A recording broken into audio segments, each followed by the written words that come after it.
Bonjour, je suis Dr Nyoumou Sayave, je suis chirurgien, spécialiste en télémédecine et e-santé. Je suis originaire du Burkina Faso. Alors aujourd'hui, nous allons parler du cancer du sein.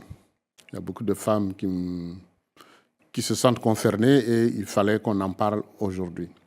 Parce qu'en réalité, le cancer du sein, il touche une femme sur 8. Et cela sans distinction de pays, de race ou de continent. Dans tous les continents à peu près, ça touche les femmes et ça touche habituellement une femme sur 8. C'est quoi le cancer du sein?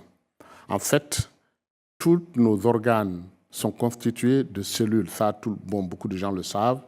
Et la cellule, c'est la plus petite partie de l'organe qu'on ne peut pas, on ne peut plus diviser. Mais bon, même qu'aujourd'hui, avec la physique quantique et d'autres choses, on arrive à exploser même les cellules, y compris les noyaux. Mais c'est la plus petite cellule, la plus petite partie d'un organe. Et il se trouve que, pour une raison qu'on ignore, il peut arriver qu'une des cellules commence à changer. Elle change de forme, elle change de nature et elle change même de fonction. Et ça peut arriver au niveau du sein. Et ça arrive dans le sein d'une femme sur 8. Et cette multiplication se fait de façon incontrôlée dans la glande mammaire.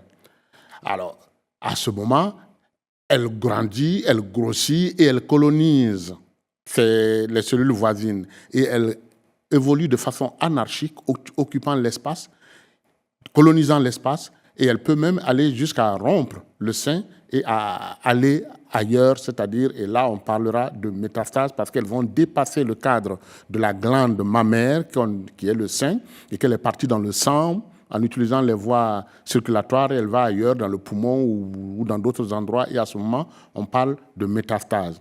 Alors cette multiplication cellulaire parfois elle n'est pas méchante. On dit qu'elle est bénigne, ça veut dire que ce n'est pas un cancer. Mais parfois, elles sont très, très, très méchantes, elles détruisent tout sur leur passage. Là, c'est un cancer. Et les cancers, les cellules cancéreuses, elles peuvent donc, elles n'ont pas de limite, elles continuent, elles évoluent et elles envahissent le tissu et peuvent aller jusqu'à d'autres endroits. Et à ce moment, ça devient une maladie générale. Est-ce qu'il y a des facteurs de risque? Oui, c'est l'âge. On dit que le risque augmente après 50 ans. Bon, le sexe, c'est sûr, parce qu'il n'y a que 1% des hommes qui ont un cancer du sein. La plupart du temps, ce sont des femmes. Et 1% seulement des cas touchent les hommes. Les antécédents familiaux ont été évoqués comme étant un facteur de risque, c'est-à-dire quand votre mère ou votre tante a déjà eu un cancer du sein, votre sœur ou votre fille, à ce moment, bon, on vous surveillera un peu plus. On ne dit pas que vous aurez un cancer, mais on vous surveillera un peu plus. Il y a des prédispositions génétiques maintenant avec l'évolution des sciences et des technologies, en particulier de la biologie. On arrive à savoir qu'il y a certaines mutations génétiques qui sont des facteurs de risque importants dans la survenue d'un cancer du sein. Et puis, il y a également le cycle, les règles précoces ou bien la ménopause tardive a été évoquée également comme un facteur de risque. Il y a des facteurs sur lesquels on peut jouer. Ceux dont je viens de parler, on ne peut pas trop jouer dessus, mais les facteurs ici sont des facteurs sur lesquels on peut jouer. Le tabac et l'alcool, semble-t-il. Le surpoids et l'obésité après la ménopause, c'est un peu difficile d'agir dessus, mais c'est quand même quelque chose qu'on peut faire. Le manque d'activité physique est également un facteur de risque. Et le traitement hormonal de substitution, c'est-à-dire le traitement de la ménopause, quand on le fait de façon très, très, très prolongée, semble-t-il, pourrait être également un des facteurs de survenue d'un cancer du sein. Mais il faut savoir que jusque-là, il n'y a pas un motif évident où on dit une étiologie, c'est dû à ça.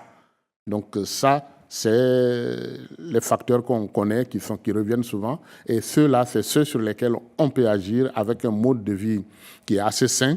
On peut réduire les risques-là. Il y a certains signes qui doivent alerter. C'est une grosseur anormale, une modification de la taille du sein, un écoulement anormal, une rétraction du mamelon ou bien la peau qui est capitonnée comme si c'était une peau d'orange ou même simplement une rougeur qui apparaît sans raison ou une douleur persistante sont des signes qui peuvent alerter, qui font qu'à ce moment, il faudra aller consulter pour voir un médecin pour qu'il puisse éventuellement aller un peu plus loin. Quand on a un de ces risques-là, un risque élevé, qu'est-ce qu'il faut faire? Il y a le dépistage. Dans certains pays, c'est très bien organisé. Par exemple, en France, c'est très bien organisé. Le dépistage, vous recevrez rapidement des informations pour dire d'aller vous faire dépister. Mais si on est un cas suspect, ce dépistage ne s'arrête pas après 50 ans, on peut le commencer dès 30 ans. Et la possibilité même d'organiser des consultations d'oncologie préventive si ce n'est pas, on a juste un cas très très risqué avec un problème familial, génétique et tout ça. On peut commencer le dépistage dès 30 ans et puis avoir une consultation d'oncologie pour cette catégorie de patients. Alors, comment ça se fait le dépistage? Le dépistage, le principe est simple. C'est une mammographie simple. Alors, pendant longtemps, on a dit l'autopalpation, mais avec la mammographie, on détecte des signes qui ne sont pas palpables. Ça se déroule, c'est pas compliqué comme examen. Parfois, on a l'impression que ça peut faire un peu mal, mais c'est quand même un examen simple qui n'est pas compliqué et donc qu'il faut faire régulièrement, surtout quand on a dépassé, quand on atteint les 50 ans, il ne faut pas hésiter pour faire le dépistage du cancer. Son diagnostic, il est fait par biopsie, c'est-à-dire on va aller prélever le morceau qu'on a vu là et on va l'envoyer dans un laboratoire pour que le laboratoire puisse dire s'il est cancéreux ou pas. Et le laboratoire va permettre de déterminer sa taille, sa situation, sa localisation, sa biologie. Et puis, ça donne un diagnostic précis concernant le cancer du sein. Donc, une fois qu'on fait partie de cette catégorie de personnes à risque, on peut se faire dépister. Et si le dépistage donne des indications nécessitant un diagnostic, on pourra faire le diagnostic de précision. Donc, ça, c'est exactement ce qu'il faut en matière de cancer du sein. N'hésitez pas, faites-vous dépister et en cas de dépistage positif avec des facteurs de risque, faites le diagnostic de précision et à partir de là, vous pourrez vous faire prendre en charge par des oncologues en sachant que c'est quelque chose qui se soigne aujourd'hui quand même. On a beaucoup de ressources pour faire face et plus tôt c'est diagnostiqué, plus vous avez de chances de guérir complètement. Donc, il ne faut pas attendre, en particulier au niveau des femmes, il ne faut pas attendre que ça soit gros, qu'il y a un truc vraiment précis.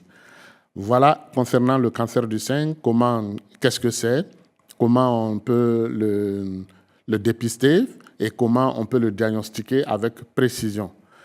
Dans la prochaine partie, on va voir qu'est-ce que l'intelligence peut apporter par rapport à ça. Merci.